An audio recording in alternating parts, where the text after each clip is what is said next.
नमस्कार, झारखंड समाचार में आप सबों का स्वागत है। आइए जानते हैं आज की ताजा खबरों को। इससे पहले आपने चैनल को सब्सक्राइब नहीं किया है तो प्लीज चैनल को सब्सक्राइब कर बेल आइकन को प्रेस कर दीजिए ताकि खबरों का अपडेट आपको मिलता रहे। आइए बढ़ते हैं खबरों की ओर। पलामू पुलिस का जागरूकता अभियान, सिंगल यूज प्लास्टिक इस्तेमाल नहीं करने की अपील। प्लास्टिक मुक्त पलामू अभियान की शुरुआत पलामू पुलिस अधीक्षक चंदन सिन्हा के नेतृत्व में डाल्टनगंज रेलवे स्टेशन एवं बेलवाटिका सब्जी मार्केट रोड में की गई। एसपी श्री सिन्हा ने दुकानदारों के साथ साथ आमजनों से भी सिंगल यूज प्लास्टिक का इस्तेमाल नहीं करने की अपील की। उन्होंने इसके इस्तेमाल से होने वाले नुकसान के बारे में लोगों को जानकारी दी। उन्होंने कहा कि यह पर्यावरण के लिए नुकसानदायक है, स्वास्थ्य के लिए भी हानिकारक है। पुलिस पहले लोगों को जागरूक करेगी, इसके बाद कार्रवाई की जाएगी। स्वास्थ्य मंत्री बन्ना गुप्ता ने रिम्स में जीनोम सीक्वेंसिंग मशीन का किया उद्घाटन। अब झारखंड में भी हो सकेगा कोरोना वेरिएंट की जांच। लंबे इंतजार के बाद बुधवार को रिम्स के जेनेटिक्स और जीनोमिक्स विभाग में जीनोम सीक्वेंसिंग मशीन का उद्घाटन स्वास्थ्य मंत्री बन्ना गुप्ता ने किया। स्वास्थ्य मंत्री ने कहा कि अब कोरोना के नए वेरिएंट की जांच झारखंड खुद कर सकेगा। अभी तक भुवनेश्वर से जांच कराया जाता था, जिसमें 20 से 25 दिन का समय लगता था, लेकिन अब झारखंड आत्मनिर्भर हो चुका है और कोरोना वायरस संक्रमण के वेरिएंट की जाँच रिम्स में हो सकेगा। आप सबको बता दूं कि स्वास्थ्य विभाग ने निर्माता कंपनी से 5 करोड़ में अमेरिका से जीनोम मशीन मंगवाई है। मशीन मंगवाने के लिए सरकार की अधिकृत एजेंसी जेम में निविदा आमंत्रित की गई थी, जिसके बाद कंपनी ने उपकरण के लिए लगभग 2.50 करोड़ की राशि तय की थी। उद्घाटन के साथ ही जीनोम सीक्वेंसिंग मशीन से जांच भी शुरू हो गई। करीब 1 साल लंबे इंतजार के बाद अब विभिन्न तरह के संक्रमण के वेरिएंट की जाँच सरल हो सकेगी। सीएम हेमंत ने गोड्डा में किया 17 योजनाओं का उद्घाटन। 251 की रखी आधारशिला, बांटी परिसंपत्तियां। मुख्यमंत्री हेमंत सोरेन बुधवार को गोड्डा पहुंचे। यहां उन्होंने नए समाहरणालय भवन का उद्घाटन किया। इस मौके पर 215 योजनाओं की आधारशिला रखते हुए 17 योजनाओं का उद्घाटन किया। इस दौरान उन्होंने 1316.28 लाख रुपए की परिसंपत्ति भी बांटी। अपने संबोधन में उन्होंने कहा कि सरकार हर वर्ग के कल्याण के लिए योजनाओं को धरातल पर उतारने का काम कर रही है। उन्होंने कहा कि कोरोना महामारी के समय बच्चों के शिक्षा में बहुत नुकसान हुआ। ऑनलाइन तो कुछ बच्चे पढ़ लिए, लेकिन सरकारी स्कूलों के बच्चों को अत्यधिक कठिनाइयों का सामना करना पड़ा। आज हमारी सरकार सभी जिलों में मॉडल स्कूल बना रही है। इनमें प्राइवेट स्कूलों की तरह सारी सुविधाएं उपलब्ध रहेगी। सरकार इसे आगे ब्लॉक स्तर एवं पंचायत स्तर तक ले जाने की तैयारी कर रही है। मुख्यमंत्री ने यह भी कहा कि पिछली सरकारों में केवल कागजों पर ही विकास कार्य हुए हैं। हमारी सरकार घर घर जाकर लोगों के हित की योजनाएं बनाकर उन्हें लाभान्वित करने का कार्य कर रही है। उन्होंने कहा कि कोरोना काल में भी हमारी सरकार ने एक भी व्यक्ति को भूखे मरने नहीं दिया, हर किसी के घर तक खाना उपलब्ध कराया। उन्होंने कहा कि झारखंड राज्य की भौगोलिक स्थिति में कई दुर्गम क्षेत्र हैं, बहुत दूर दूर के इलाकों में लोग बसे हैं। नदी के किनारे, जंगल में, पहाड़ पर कई गांव बसे हैं। उन तक न सरकार पहुंचती थी, न कोई योजना पहुंचता था, लेकिन आज हमारी सरकार द्वारा उन तक लोकहित की योजनाओं को पहुंचाने का कार्य किया गया है। हमारी सरकार का प्रयास है कि हमारी अंतिम पायदान पर पहुंचे व्यक्तियों तक सहायता पहुंचे।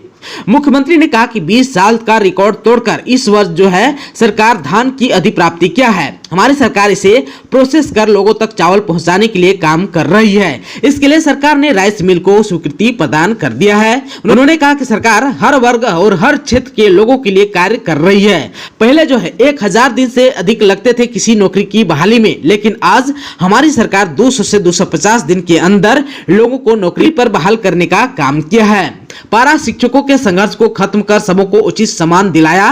उन्होंने कहा कि हमारी सरकार किसान पदाधिकारियों की भी बहाली कराई। उन्होंने जोर देते हुए यह भी कहा कि गरीबों के जीवन स्तर में कैसे सुधार हो, इसके लिए सरकार लगातार प्रयास कर रही है। आज राज्य का कोई भी मजदूर हो, कोई भी व्यक्ति हो, कहीं भी हो, उसके साथ किसी तरह की अगर घटना होती है तो सरकार उसे पूरी सहायता के लिए तत्पर है। सरकार इसके लिए कानून बनाकर काम कर रही है। हमारी सरकार ने नौकरियों के लिए दरवाजे खोले हैं, युवाओं को बेहतर दिशा देने का काम किया है।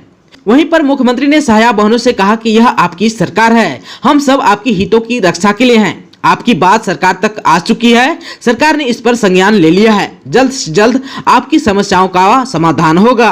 मौके पर उन्होंने पोड़ैयाहाट विधायक प्रदीप यादव के सौर ऊर्जा प्लांट गोड्डा में लगाने के सुझाव और महगमा विधायक दीपिका पांडे के गोड्डा के लोगों के स्वास्थ्य हेतु ध्यान आकृष्ट करने पर कहा कि यह बातें भी हमारी सरकार के संज्ञान में है। इस ओर भी सरकार अवश्य कार्य योजना तैयार कर इस कार्य को भी करेगी।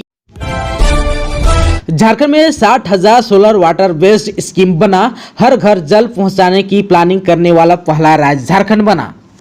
पेयजल एवं स्वच्छता मंत्री मिथिलेश ठाकुर ने कहा कि जल जीवन मिशन के तहत हर घर में नल से शुद्ध जल देना सरकार की प्राथमिकता है। इस लक्ष्य को प्राप्त करने के लिए संकल्पित होकर कार्य करना होगा। उन्होंने कहा कि विभाग के अधिकारी, क्षेत्रीय अभियंता और संवेदक संकल्प लेकर इस लक्ष्य को प्राप्त करने के लिए कार्य करें और इस दिशा में आ रही समस्याओं और अड़चनों को दूर करने का प्रयास करें। वे जल जीवन मिशन के तहत हर घर नल से जल उपलब्ध कराने को लेकर आयोजित राज्य स्तरीय कार्यशाला में बोल रहे थे। मंत्री मिथिलेश ठाकुर ने कहा कि हमने अब तक योजना का 21% लक्ष्य प्राप्त किया है, लेकिन हमने बहुत कम समय में और विषम परिस्थितियों में इस लक्ष्य को प्राप्त किया है, क्योंकि कोविड-19 संक्रमण के दौरान सभी कार्य बाधित हो गए थे और विकास कार्य रुक गया था। फिर भी हमने अपने अधिकारियों से कहा कि सभी तैयारियां पूरी कर लें और जैसे ही कोविड-19 का संक्रमण कम होता है तो इस योजना को धरातल पर उतारने में लग जाएं। तेजी से निविदा प्रक्रिया शुरू करें और योजनाओं को पूर्ण कराएं। इसका ही नतीजा है कि हमने अब तक इस लक्ष्य को प्राप्त किया है, वरना हम इससे भी पीछे होते। इस कार्य के लिए विभाग के सभी अधिकारी, अभियंता और संवेदक बधाई के पात्र हैं। झारखंड के मुख्य सचिव सुखदेव सिंह की बेटी के निधन पर सीएम हेमंत सोरेन ने जताया शोक। झारखंड के मुख्यमंत्री हेमंत सोरेन ने राज्य के मुख्य सचिव सुखदेव सिंह की पुत्री के आकस्मिक निधन पर ट्वीट कर शोक व्यक्त किया। मुख्यमंत्री ने परमात्मा से दिवंगत आत्मा को शांति प्रदान कर शोक संतप्त परिवार को दुख की घड़ी को सहन करने की शक्ति देने की प्रार्थना की है। वहीं मंत्री मिथिलेश ठाकुर ने भी शोक संवेदना व्यक्त की है। सीएम हेमंत सोरेन ने ट्वीट कर कहा कि मुख्य सचिव श्री सुखदेव सिंह जी की बिटिया के आकस्मिक निधन की दुखद खबर सुनकर मैं स्तब्ध हूँ। परमात्मा दिवंगत आत्मा को शांति प्रदान कर शोक संतप्त परिवार को दुख की विकट घड़ी सहन करने की शक्ति दे। इस दुख की घड़ी में पूरा राज्य श्री सुखदेव जी एवं उनके परिवार के साथ खड़ा है। वहीं मंत्री मिथिलेश ठाकुर ने भी ट्वीट कर कहा कि पूरा झारखंड इस दुखद घड़ी में आपके साथ खड़ा है। ईश्वर दिवंगत आत्मा को अपने चरणों में स्थान दें।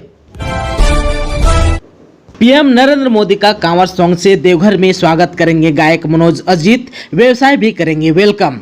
प्रधानमंत्री नरेंद्र मोदी के 12 जुलाई को देवघर आगमन को लेकर तैयारियां जोर शोर से की जा रही है। देवघर एयरपोर्ट पर न सिर्फ प्रधानमंत्री का मंच तैयार किया जा रहा है, बल्कि सभा के लिए पंडाल भी बनाया जा रहा है। इसके स्वागत की तैयारियां भी की जा रही है। टावर चौक पर जहां प्रसिद्ध भजन गायक मनोज अजीत कांवड़ गीत गाकर प्रधानमंत्री का स्वागत करेंगे, वहीं दुकानदार भी हाथों में फूल लेकर पीएम मोदी का स्वागत करेंगे। 12 जुलाई को देवघर एयरपोर्ट के उद्घाटन को लेकर प्रधानमंत्री का मंच और सभा के लिए पंडाल निर्माण कार्य देवघर एयरपोर्ट में शुरू कर दिया गया है। देवघर एयरपोर्ट के टर्मिनल के बाहर मंच का कार्य पूरी सुरक्षा मानक के अनुसार शुरू किया गया है। गोड्डा सांसद डॉक्टर निशिकांत दुबे ने देवघर एयरपोर्ट समेत प्रधानमंत्री के देवघर एयरपोर्ट से लेकर बाबा बैद्यनाथ मंदिर और देवघर कॉलेज मैदान के पूरे रूट का जायजा लिया। इस दौरान सांसद ने पूरी तैयारियों को देखते हुए अपने कार्यकर्ताओं को जगह जगह प्रधानमंत्री के स्वागत के लिए स्थल चयन करने को कहा है। वहीं प्रधानमंत्री के रूट में कुल 55 स्थानों पर स्टॉल का भी निर्माण शुरू कर दिया गया है। इस स्टॉल में भारतीय जनता पार्टी के कार्यकर्ता के साथ साथ विभिन्न सामाजिक संगठनों की अलग अलग टोली प्रधानमंत्री के स्वागत में रहेगी। टावर चौक पर प्रसिद्ध भजन गायक मनोज अजीत के लिए मंच तैयार किया जाएगा। टावर चौक से गायक मनोज अजीत कांवड़ गीत से बाबा बैद्यनाथ नगरी में प्रधानमंत्री का स्वागत करेंगे। झारखंड के मदरसों को 6 साल बाद मिली अनुदान राशि। शिक्षा मंत्री जगन्नाथ महतो ने केंद्र को लिखा था पत्र। राज्य के मदरसों को 6 साल बाद केंद्र से अनुदान मिला है। केंद्र द्वारा देश भर में मदरसा SPQEM या SPEMM को अनुदान दिया जाता है। केंद्र द्वारा वर्ष 2009 में योजना शुरू की गई थी। योजना लागू होने के बाद वर्ष 2015-16 से वर्ष 2020-21 तक मदरसा को अनुदान नहीं मिला। अब केंद्र ने वर्ष 2021-22 के लिए अनुदान स्वीकृत किया है। शिक्षा मंत्री जगन्नाथ महतो ने अनुदान को लेकर केंद्रीय अल्पसंख्यक कार्य मंत्री मुख्तार अब्बास नकवी को पत्र लिखा था। उन्होंने बताया था कि राज्य के मदरसों को योजना के तहत वर्ष 2015-16 से अनुदान नहीं मिला है, जबकि पूर्व में दी गई अनुदान राशि के उपयोगिता प्रमाण पत्र भी विभाग ने उपलब्ध कराया था। शिक्षा मंत्री ने केंद्रीय मंत्री से योजना के तहत अनुदान देने का आग्रह किया था। अब जो है केंद्रीय अल्पसंख्यक कार्य मंत्री ने शिक्षा मंत्री को पत्र लिखा है। उनके पत्र में वर्ष 2021-22 के लिए अनुदान राशि देने की बात कही गई है, लेकिन पिछले वर्षों में प्रस्ताव राज्य की ओर से ही नहीं भेजा गया था, जबकि राज्य की ओर से प्रक्रिया पूरी नहीं किए जाने के कारण ही अनुदान नहीं मिल पाया। झारखंड के आईएएस सैयद रियाज पर हिमाचल प्रदेश की युवती ने लगाया यौन उत्पीड़न का आरोप, हुआ गिरफ्तार। झारखंड के आईएएस अफसर सखुट्टी के एसडीओ सैयद रियाज अहमद पर हिमाचल प्रदेश की युवती ने यौन उत्पीड़न का मामला दर्ज कराया, जिसके बाद पुलिस ने उसे गिरफ्तार कर लिया है। एसडीओ के खिलाफ धारा 354, 354A, 509 के तहत केस भी दर्ज है। खूंटी के एसपी ने बताया कि एसडीओ सैयद रियाज अहमद को गिरफ्तार कर जेल भेज दिया गया है। उन्हें शाम 4 बजे न्यायालय में प्रस्तुत कर न्यायिक हिरासत में जेल भेज दिया। आप सबको बता दूं कि प्राथमिकी दर्ज कर पुलिस ने छात्रा द्वारा लगाए गए आरोपों की पहले जांच शुरू की। पार्टी में शामिल लोगों से घटना के बारे में जानकारी ली गई। छात्रा द्वारा लगाए गए आरोपों के संबंध में कई लोगों ने पुलिस को सही जानकारी दी। इसके बाद पुलिस ने एसडीओ को पूछताछ के लिए हिरासत में लिया। पूछताछ में वह छात्रा द्वारा लगाए गए हर आरोप को इनकार करते रहे। उन्होंने कहा कि छात्रा उन्हें बेवजह फंसा रही है। आप सबको बता दूं कि मंगलवार को पीड़िता का न्यायालय से 164 का बयान दर्ज किया गया और मेडिकल जाँच की गई। एसडीओ सैयद रियाज अहमद 2018 बैच के आईएएस अधिकारी हैं। वे मूल रूप से महाराष्ट्र के रहने वाले हैं, जो कि खुट्टी में उन्होंने 6 जुलाई 2021 को पदभार ग्रहण किया था। दोस्तों, अभी तक आपने चैनल को सब्सक्राइब नहीं किया है तो प्लीज चैनल को सब्सक्राइब कर बेल आइकन को प्रेस कर दीजिए, ताकि खबरों का अपडेट आपको मिलता रहे। इसके साथ ही आज की खबरों में बस इतना ही। हमें दीजिए इजाजत। नमस्कार।